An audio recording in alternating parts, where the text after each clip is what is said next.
आदेश जनतेचा न्यूज चॅनेलमध्ये आपलं सगळ्यांचं सहर्ष स्वागत।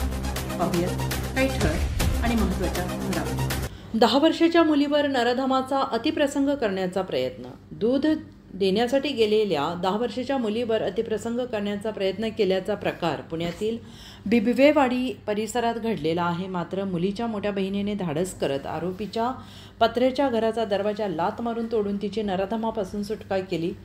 आशक्या उर्फ अशोक असे अटक करण्यात आलेल्या आरोपीचं नाव आहे। याबाबत पीडित मुलीच्या आईने बिबवेवाडी पोलीस ठाण्यात फिर्याद दिली आहे। आरोपी आशक्या हा अपंग आहे। त्याची देखभाल करण्यासाठी कोणी नाही। अल्पवयीन मुलीच्या घरचे त्याला खाण्यापिण्यासाठी मदत करत होते। आरोपी हा एका पत्र्याच्या शेडमध्ये राहतो। शनिवार दिनांक 5 रोजी 10 वर्षांची निर्भया ही त्याला दूध देण्यासाठी गेली होती आणि त्यावेळी आरोपीने तिला पकडली। तिचे तोंड दाबून तिच्याशी अतिप्रसंग आणि अश्लील चाळी करत असताना पीडित मुलीच्या मोठ्या मुलीला आपली बहीण धोक्यात असल्याची चाहूल लागली। त्याने आरोपी राहत असलेल्या पत्र्याच्या दरवाजावर लाथ मारून आपल्या बहिणीला नराधमापासून सोडवले।